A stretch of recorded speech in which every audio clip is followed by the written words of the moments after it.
Dungeons and Drimbus is rated R for rude language, rough violence, and raunchy humor. Here's what happened previously on Dungeons and Drimbus. The crew of the Sea's Ire make their way toward the Unholy Grail. On their way, Sable practices her wall crawling. Tuliere gives Beau a magic lesson when barnacles strike and the crew are forced to conduct maintenance. And Queenie approaches Captain Bloodbags for a lesson in healing from the blood of her mules. After several days of travel, the crew arrive on a forgotten isle to lay claim to the Unholy Grail. And now, Dungeons and Drimbus presents Blood and Booty.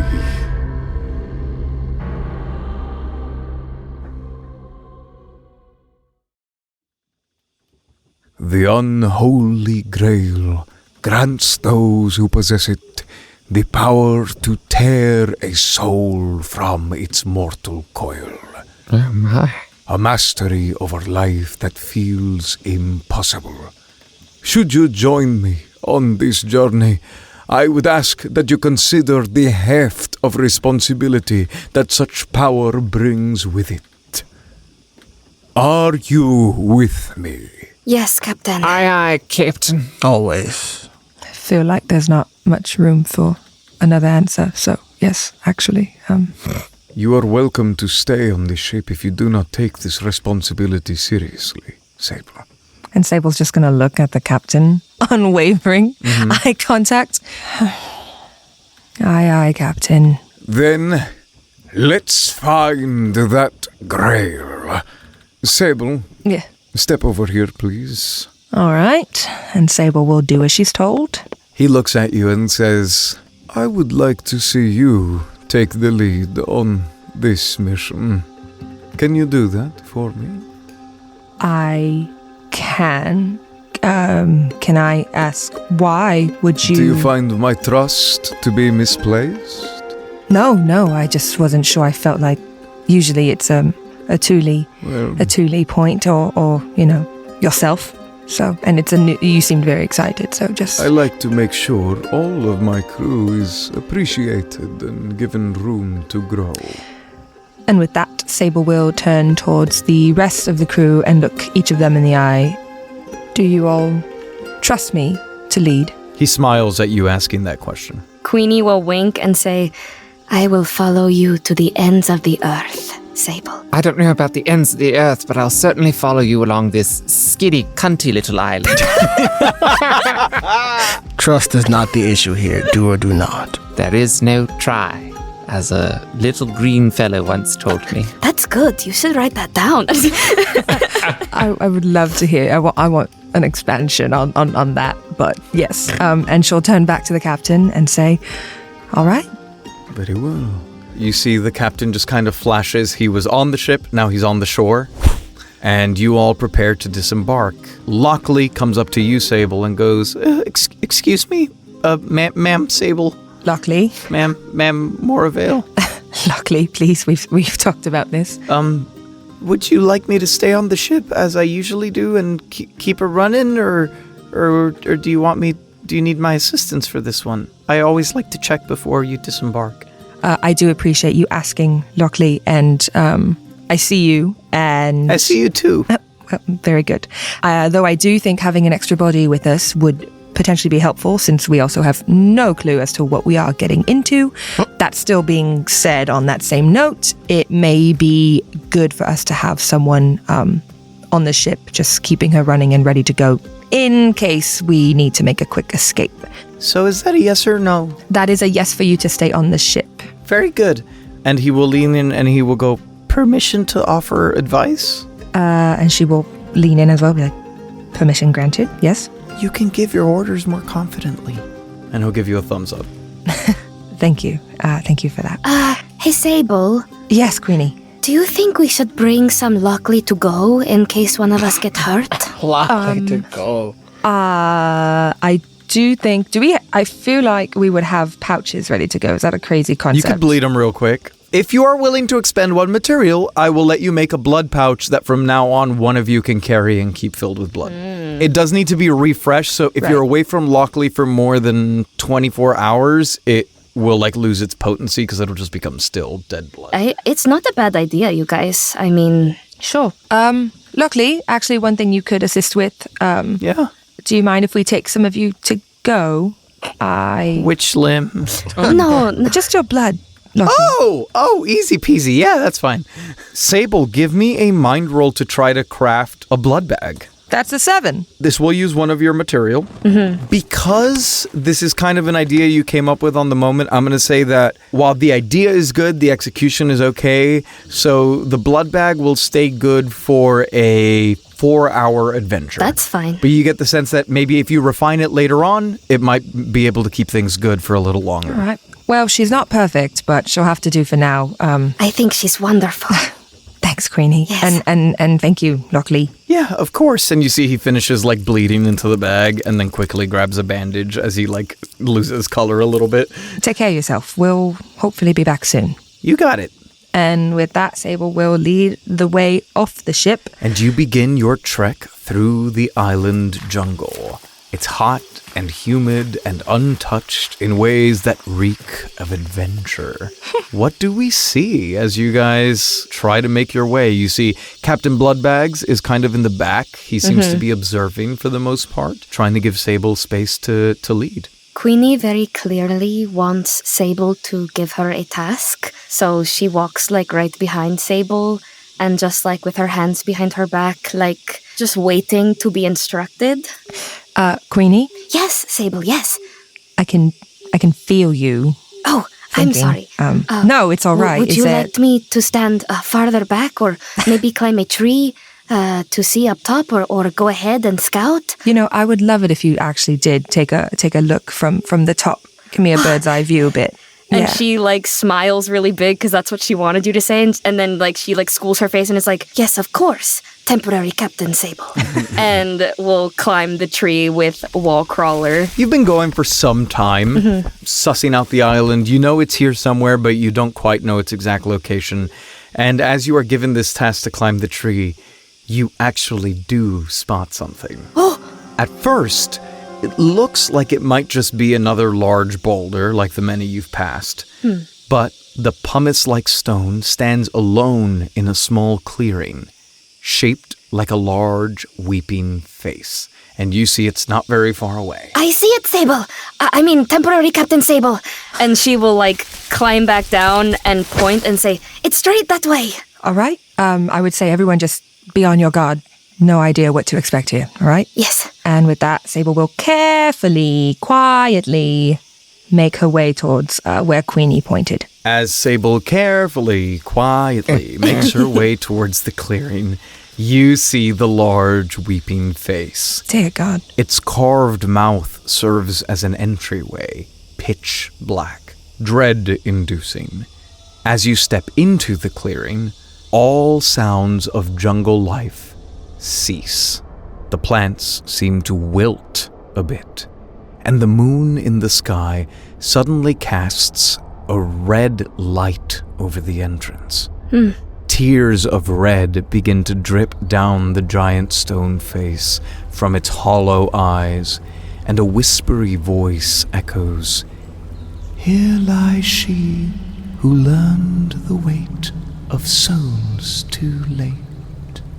That's incredibly ominous. That's a little creepy. I'm not going to lie. And she's going to just take a look at the rest of the crew and say, well, we've made it this far. Just kind of want to check in. Yes. How are we feeling about this? I'll start. Go ahead. I'm excited. I look forward to seeing what's inside, but yes. I can recognize this seems a bit heavy. So I think we came this far. I think we should go and perhaps Because Wallcrawler also lets us see in the dark. Sick. With your recent ability, mayhaps the two of us should lead and, help the crew behind us not trip over anything. Yeah, no, great point. This is actually quite disconcerting, the fact that life ceases to grow here, but we must do what we must. I did admire the bit of poetry it had to say. Here lies she who learned the weight of souls too late. Oh, marvelous. Well, then I will say... Well, she'll give a quick look to the captain. As she knows, nothing will be said. It's just... Yeah, he just looks at you and raises an eyebrow with like a little bit of a smile. Just take a deep breath, like, all right, we will continue on. Beau, just for the sake of safety, I would say, stay close to the captain, if you could. Okay. Thank you for the vote of confidence. It's not, you have all the things to note. You I know noted the poetry and not the blood streaming down the face or anything like that. So, that's You'll all. see, if you go in with positive vibes, the positive vibes will find you. Tuliere's gonna put his hand on Beau's shoulder and just remember what we were working on. He's gonna feel like a bit of magic around him as vines grow from around his hand, and I'm gonna cast ward on you. very good. Give me a will roll. 9. Full success. Beau, you feel this magical energy suffuse through you, almost coat you, and you feel just a bit sturdier as you gain 1 magical armor. You hear the captain chuckle, as since you are near the rear and kind of stay near him, he puts his hands on your shoulder and kind of massages you with his thumbs. Juliet, thank you. Of course. And with that, Sable will head in. You head in. Give me a flat luck roll. Oh, that's a crit. Let's go. With the crit, you actually spot it and are able to warn your compatriots. As you enter the yawning mouth, you are about to set foot down, and you notice the bottom row of teeth that are inlaid in the ground are pressure plates. Watch your step. Oh. There's pressure plates, so just Oh, do your best to follow exactly where I go, yeah? yes, of course. Aye. How dark is it, John? It is unnaturally dark. So actually, the thing that disturbs you, Queenie and Sable, despite you having this dark vision, you continue to see the darkness. It doesn't look like it is dark. It almost looks like it is an item, like a fog almost. It is this impenetrable darkness that you can almost see swirling around. Magical darkness. But with that warning, you guys are able to step over the first line of pressure plates and enter. After stumbling through the unnatural darkness for a bit, you find yourselves in a chamber with high vaulted ceilings, lit with red torches. The room is circular, and the walls are decorated with hand-painted murals full of rich reds, purples, and deep blues. There's a somber feeling to them. Beneath said murals, in perfect rows, you see countless reliefs of faces, like death masks. 3-dimensional faces, all with eyes closed. Do you think that those torches are magical, or was someone just here and lit them for us? Because that's thoughtful. I have a feeling that they're magic. Yes. The same way like the blood poured out the eyes at the beginning based Sure. off of signs of life. Or, well, not life, but... Yes, unlife. What do these murals depict? Yeah. As you look closer at the murals, you can tell they all tell what seems to be one story. There's no text or anything, so you can only glean what you get from the images. You see first a young woman grieving at the smoldering remnants of a home. You move on to the next image. You see that same woman poring over hefty tomes, a determined, desperate look on her face. Then, the woman, standing before a wall of all manner of rare alchemical ingredients, appears to attempt casting a spell. Next, she looks distraught and haggard as the mural depicts her looking out the window toward a village full of people.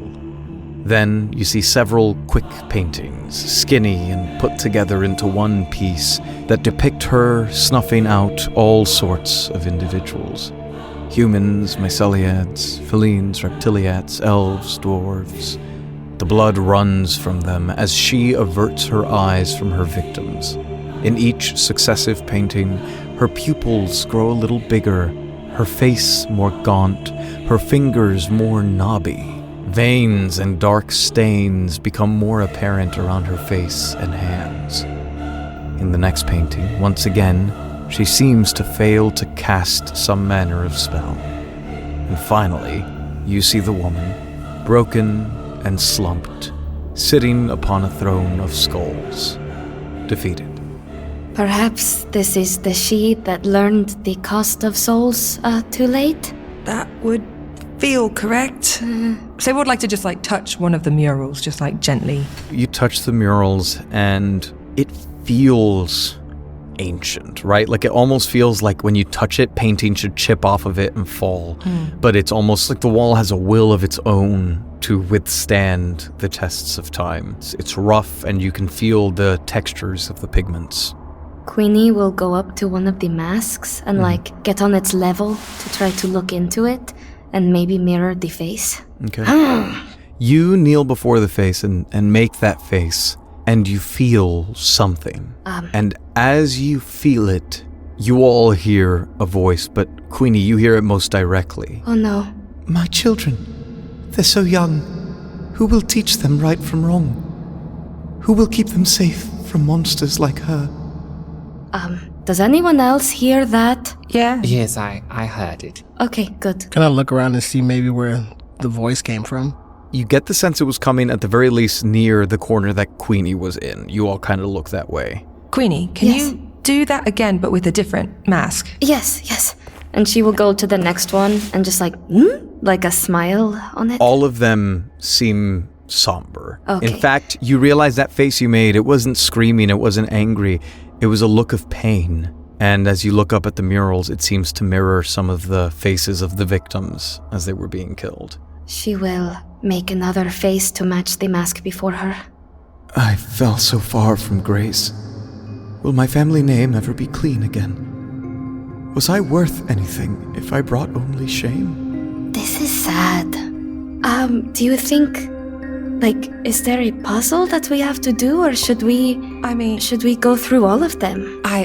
Roughly how many are there? Hundreds. Yeah. Oh. I don't think we'd be able to even finish it. And also, Right. imagine the emotional turmoil for ourselves. Are they removable from the wall? You grab one. It's hard to grab because they're faces. You kind of put your hands in its mouth and try pulling on it, and it does not seem to have give. Okay, good. I didn't really want to put one on anyway, so... You see the captain gets on his knees, kind of away from you guys, and like Queenie did, mirrors one of the faces. Why did the scary lady hurt everyone? I just want my papa. And the captain just kind of sits there with it for a second. Beau repeats the poem. Here lies she who learned the weight of souls too late. Nothing happens. Worth a shot. Is my dagger still silver after that transmute, or does it expire? If you haven't changed it back, then yeah, they would be. Dope.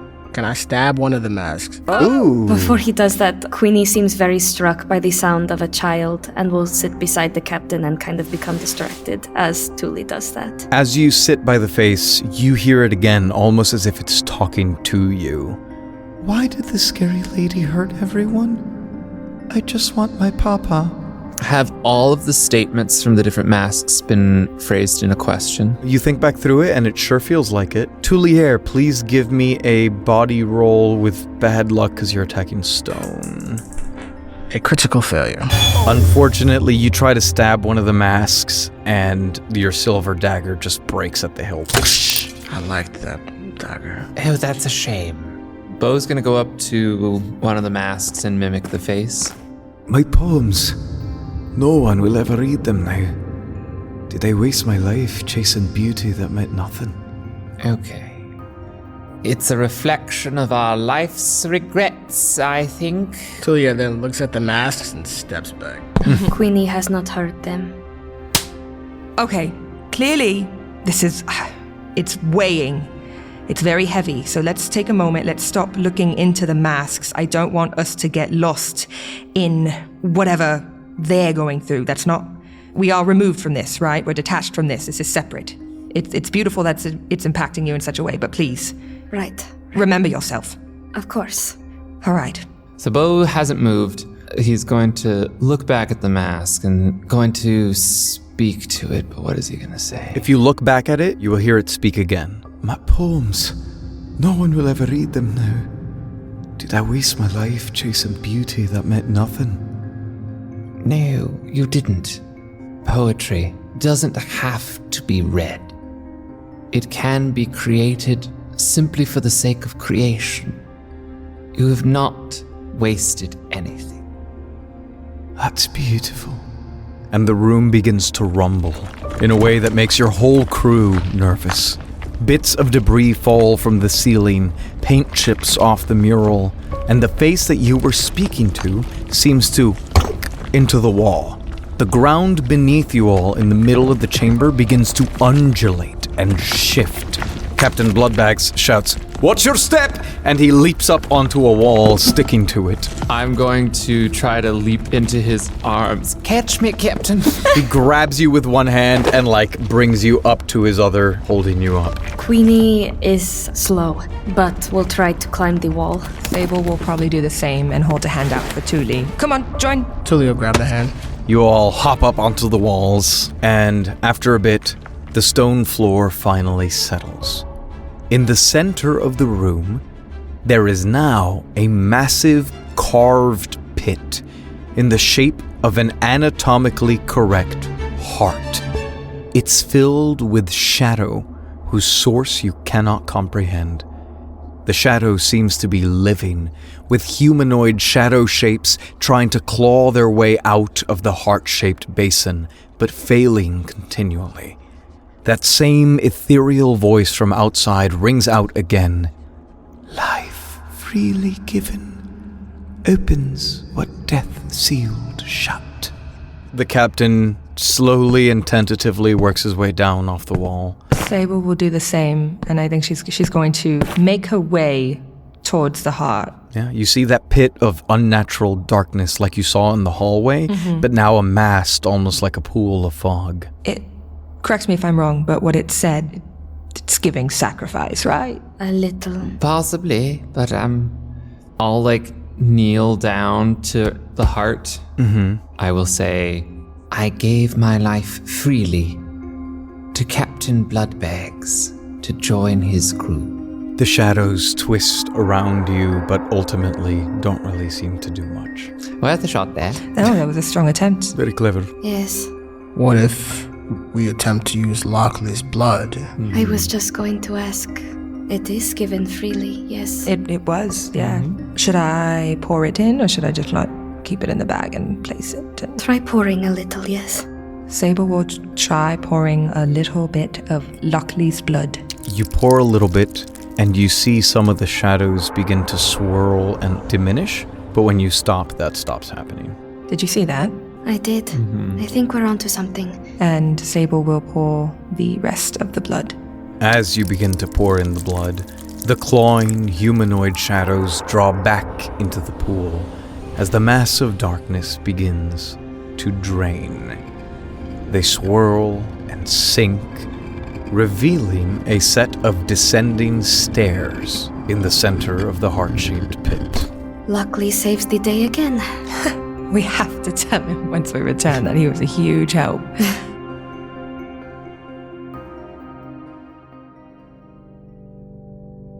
My beloved patrons, I write you this message just before I disembark in search of the Unholy Grail. My life is full of adventure, so many wonderful sources of inspiration to draw upon. But sometimes between the swashbuckling and the blood-sucking, I tend to neglect my preparation for my tabletop games. Sometimes I need a little hand, maybe a prompt for an adventure or a unique magic item, a monster like those hideous blink sharks we faced. But you know, when I'm running short on time, I get a little stressed and it's hard to come up with ideas. And so, I wish to turn to one source, a simple, not so daily newsletter that might send me, I don't know, maybe weekly inspirations to run my games? Plus, it'd be a real bonus if they updated me on what's happening with my favorite podcast, Dungeons and Dribbles. Perhaps even let me know when there's new bonus content on the Patreon. Well, lucky for you, patrons, this is no mere hypothetical. Yes, behold my trickery. No, this is real. A real newsletter called The Not So Daily Drimbus. Available for free at drimbus.com/newsletter. I do hope this message finds you so that you can sign up and we can talk about it on the Patreon Discord. Until we meet again, my beloveds. Jerry Benetatos, Queso Loco, Greta and Beignet, Alex Capes My Ass, Ace Andrews, Regina Russell, Sam Olivos, Jordan Cobb, The Unnamed Rogue, NB Star, Doubtful Guest, Michael Richters, Davis Walden, Denny Drop, Mitt Mouse, Callie Wolf, Brandon M. Bishop, Bridge, Twiglets, Joanna, Stan Sitzman, Scrambles the Death Dealer, Erin Adams, Nathan Mesnard, Ro Thanatos, Melissa Rain, Sensational, Bots Aplenty, Normally Me, Dane Kohlhoff, Loon, Faust the Heavenly Demonic Monster, David Carlton, Tracy Baby, Elastic Band, Hudegang Ship, Luke Vermin, MV Car, Vico Cocorico, Mary Wig, Halissa Baron, Jan, Scottish Alpaca, Kiara Bouye, Wayward Scientist, Chibs 1012, Kyle D, Shane Coffey, Donny Doster, Connor Canfield, Marco Morais, Shadow Wolf, Tabitha, Cardboard, Blood Rose, and Jonathan Love.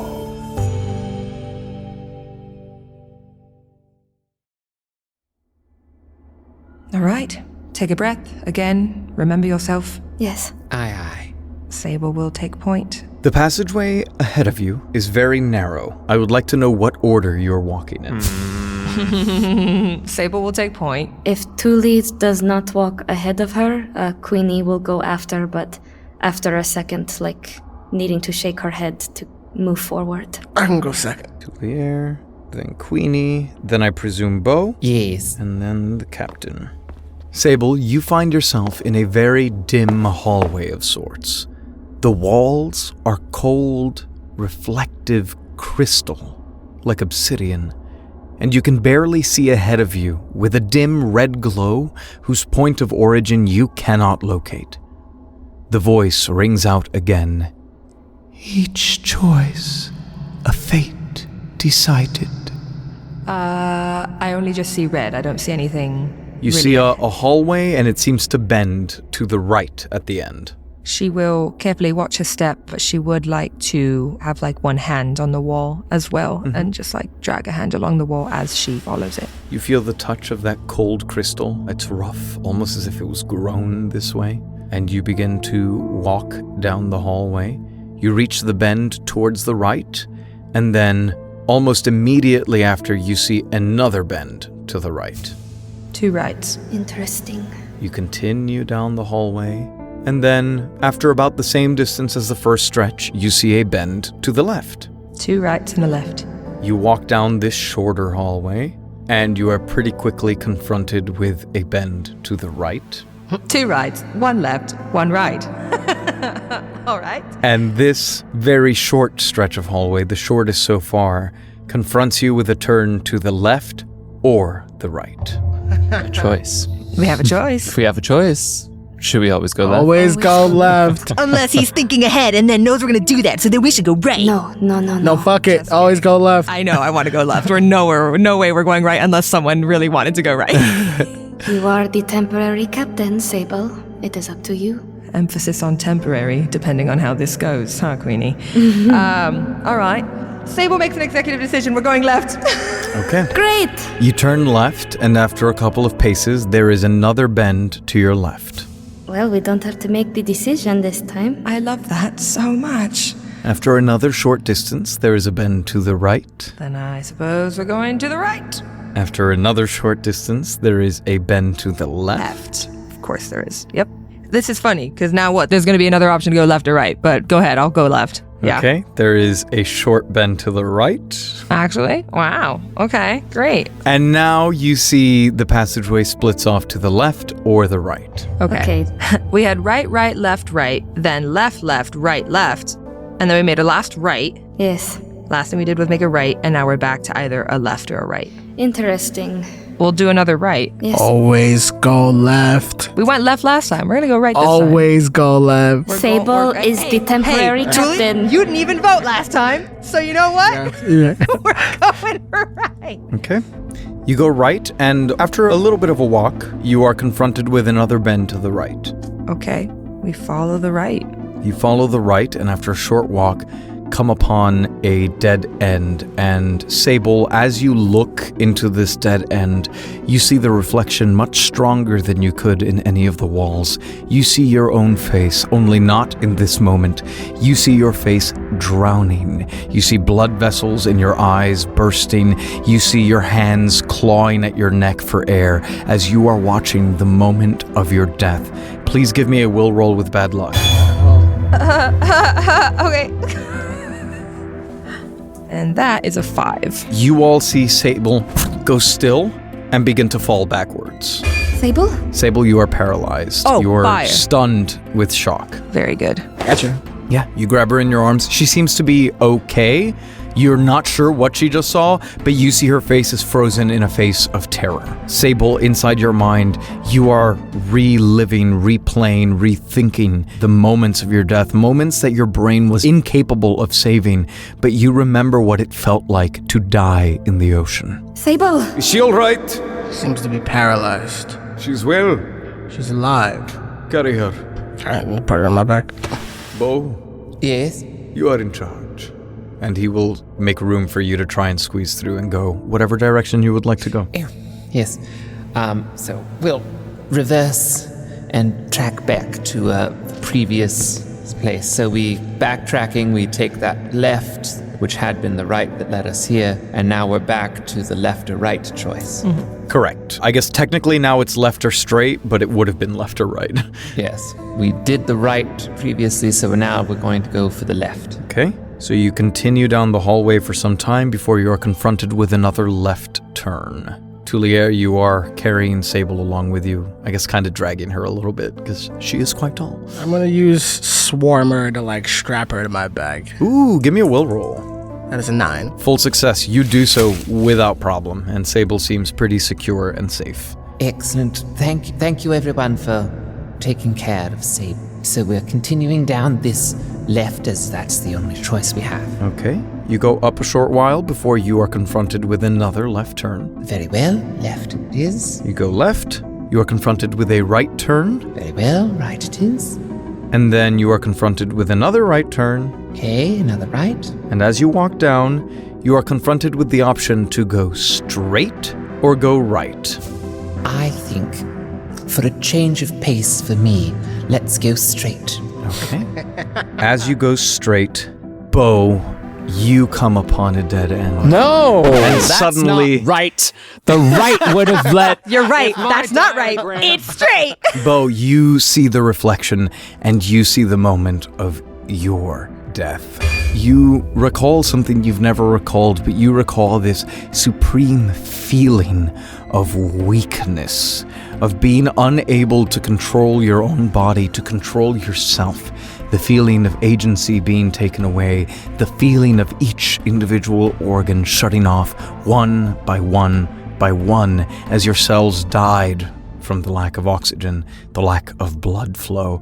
You feel that pain, you feel that paralysis as you stumble back and the captain takes you in his arms. Beau! Queenie, Yes. finish the job. Yes, Captain. I knew I should have took Remedy.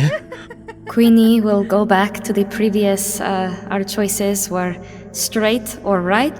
Mm-hmm. So now it appears straight or left.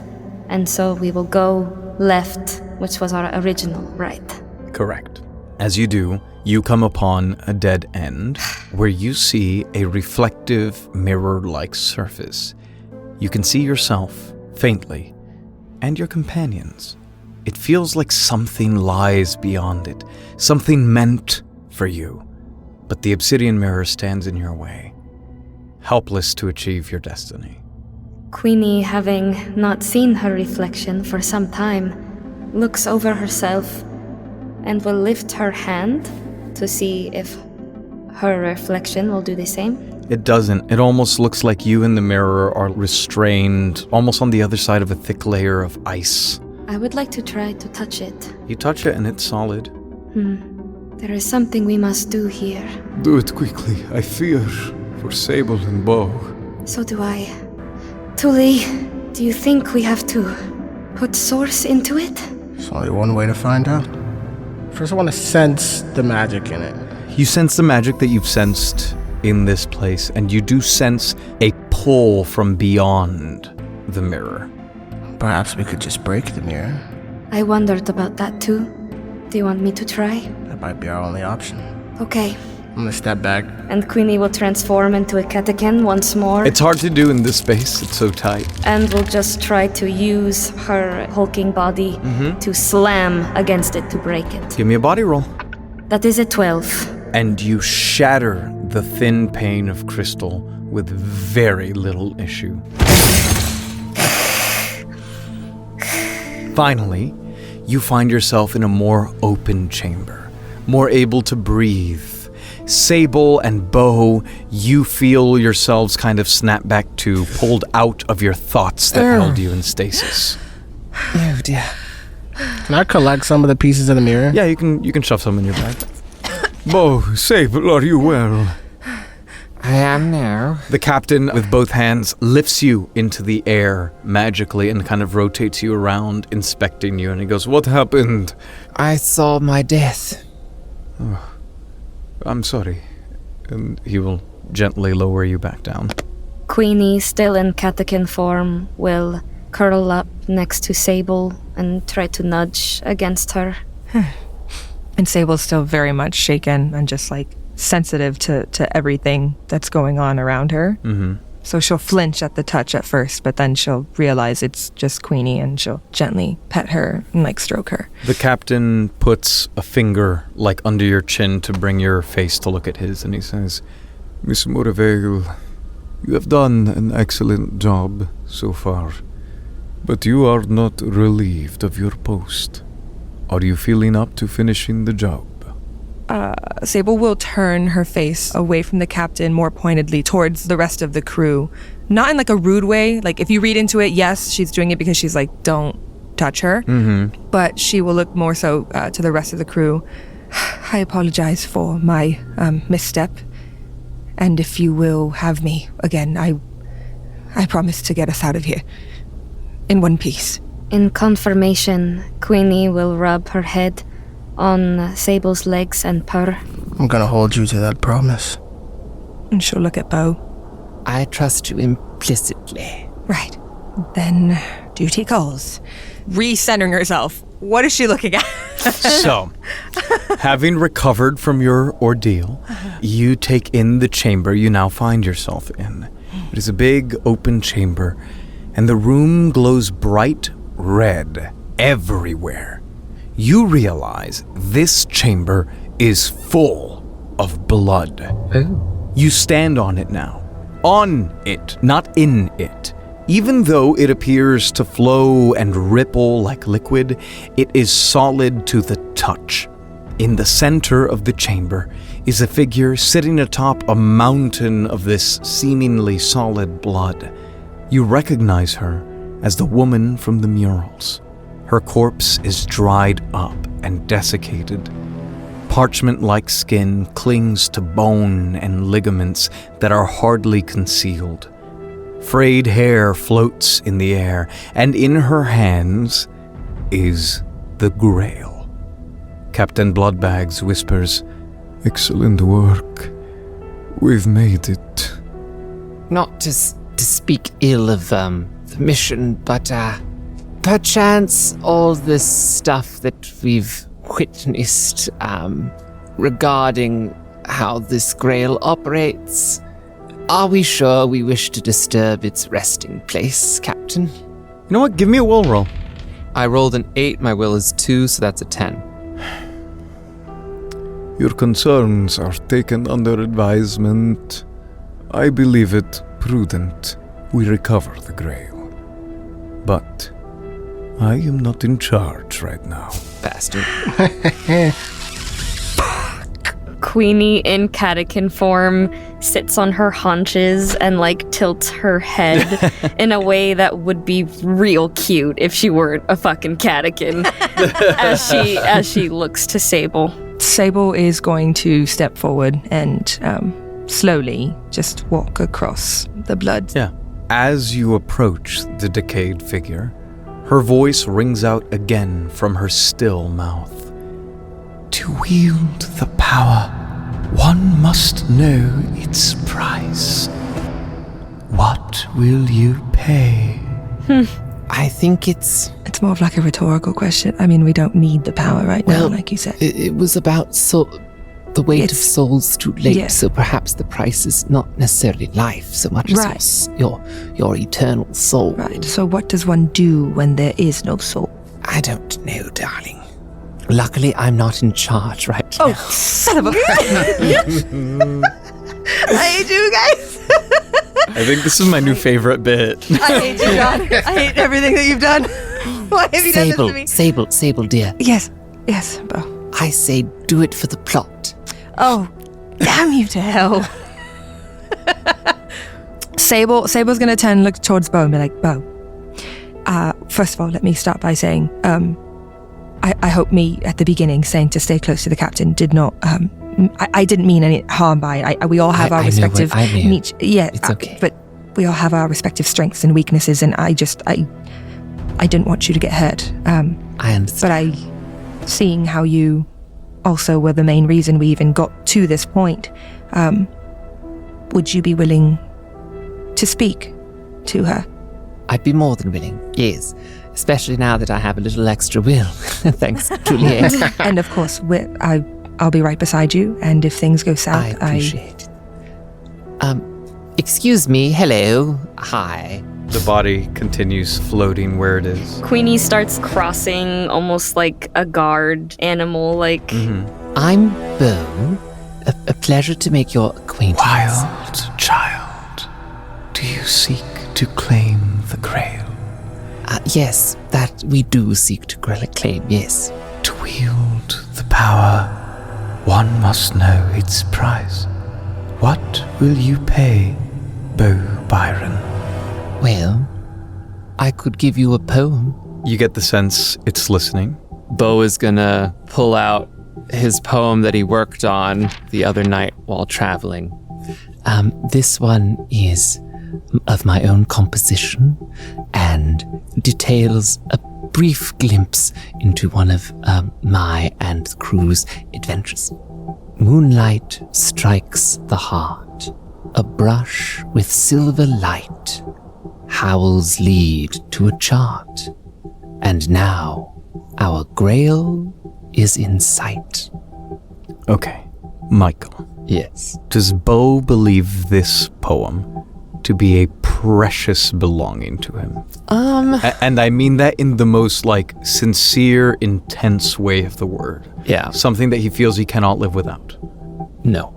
It as a larger body of work amongst the other poems, yes, but this individual poem, no. She sits there and says, You do not understand the weight of that which you ask. And as she says these words, you see the parchment disintegrate in your hands, and you feel the words escape your mind. Damn. And Beau, you understand what just happened, but you do feel that confusion. You realize you've just lost something, but you're not quite sure in this moment what it was.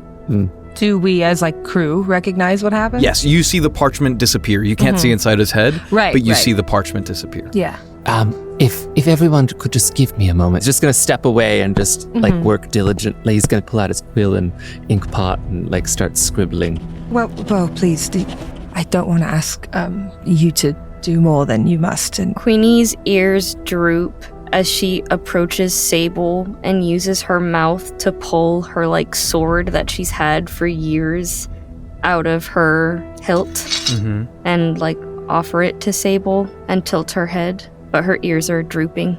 Queenie, please, after witnessing what happened with Beau, are you certain this is something that you would actually want to give up? Queenie will revert back to herself and use her hand to take the sword out of her mouth, but she's still kneeling. I don't think any of us want to part with the things we hold most precious, but if that is the price for a successful mission, I can try to do my part. Sable will take another step forward towards the corpse and ask, what if you believe that what was once most precious to you has already been taken away? What shall we offer then? What you can. I know what I could give. I'm nearly there. No, Beau, please! Just to be noted, if you guys would prefer, when you go up to offer something, if you choose to like whisper it, we can ask people to take their headphones off. If your character would be trying to whisper it so that people don't hear it. Okay, actually, if we could do that, then I think I will do what I was gonna do. Okay. Sable's going to look towards Beau, put a hand on his shoulder, just to kind of like tell him like, pause, take a moment. And then she's going to grab Queenie's hand and just give her a quick squeeze and then slowly start walking towards the corpse. Everyone, please remove your headphones. And Sable whispers into the corpse's ear. Hold on. I've finished my If this doesn't work, then you can do your own. I'm not going to ask you to double down. headphones coming off then. Bye. I don't know if this will work, and if it doesn't, I genuinely don't know what else you would. I don't even know how you would take it. But I feel like what was once most precious to me was my life, and that was taken, whether planned or otherwise. It's already gone, and now, with the situation that I currently find myself in, though given a second chance at living, I find I cannot live for myself. I'm attached to others, I'm tethered to others, and no matter what I do, for however long, it will always be this way. And I find myself wanting my story to be mine again. Is that something I can give up, my desire for my story to be mine? So much has been kept from you, taken, and you continue to give. To love and give freely is never a mistake. Be wary of who guides you.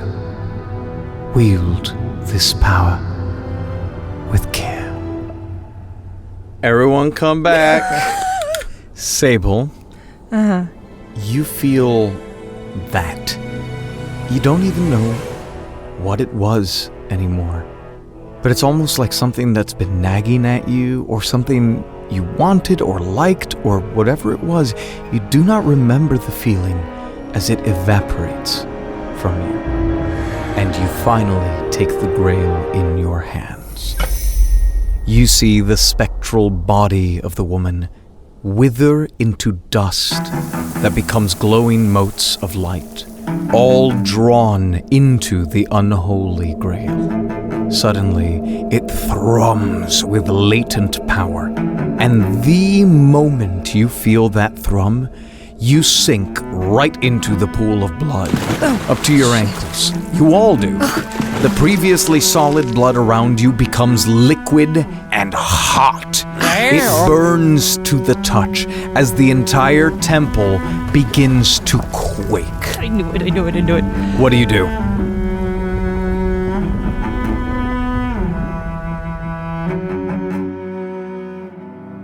This has been Blood and Booty, a nautical actual play adventure of Vampirates. Blood and Booty features the vocal talents of Amanda Fernandez-Acosta as Sable, Hannah Schooner as Queenie, Michael Pisani as Beau, and TJ Berry as Tuliere. The rest of the world is voiced by your BG, Giancarlo Herrera, with editing by Giancarlo Herrera and Hannah Schooner, and sound design by Giancarlo Herrera. Blood and Booty is played on the free Mischief TTRPG with the Vampirism and Pirate expansions, available at mischiefrpg.com. If you'd like to support the show, consider signing up for the Patreon at patreon.com/Drimbus, where you can get access to exclusive bonus content, patron merch, Drimbus TTRPGs, the Patron Discord, and more. Thank you all so much for listening, and we will see you all next week.